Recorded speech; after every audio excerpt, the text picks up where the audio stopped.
Showdowns, our top story tonight. The Idaho House of Representatives voted unanimously in favor of the child sex abuse death penalty bill on Monday, sending it on to the Senate.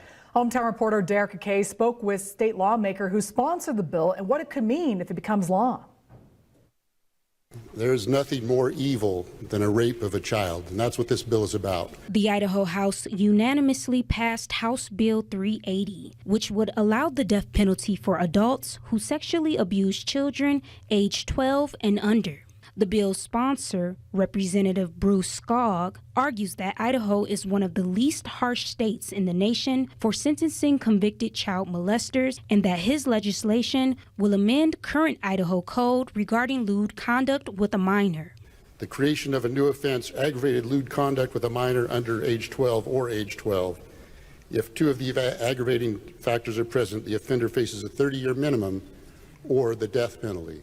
The bill listed more than a dozen aggravating factors, including committing lewd conduct against the same victim at least 3 separate times. However, organizations like Death Penalty Action question if the bill is ethical and says Idaho can hold offenders accountable without putting them to death. We're talking about asking somebody that's that young, that's already been traumatized deeply, to put themselves back through that process, to relive it in front of a whole audience of people against a person who is from their own family in many cases.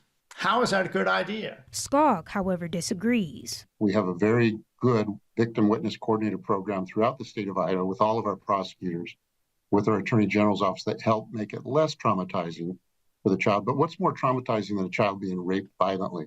That's what this is about, is for the victim. This bill is a child's bill. It empowers the victims. Death Penalty Action also says the bill would possibly be found unconstitutional by the U.S. Supreme Court. The U.S. Supreme Court has not looked favorably at any crime that is not a homicide. But Representative Skog says that's the point. We want this to go up to the Supreme Court so we can change it so states can opt to have death penalty for these most heinous and awful crimes against children. Florida is the only state with a law similar to House Bill 380. However, 5 other states are considering the same measure. The bill now waits to be debated in Senate. Derek Kay, KMVT News.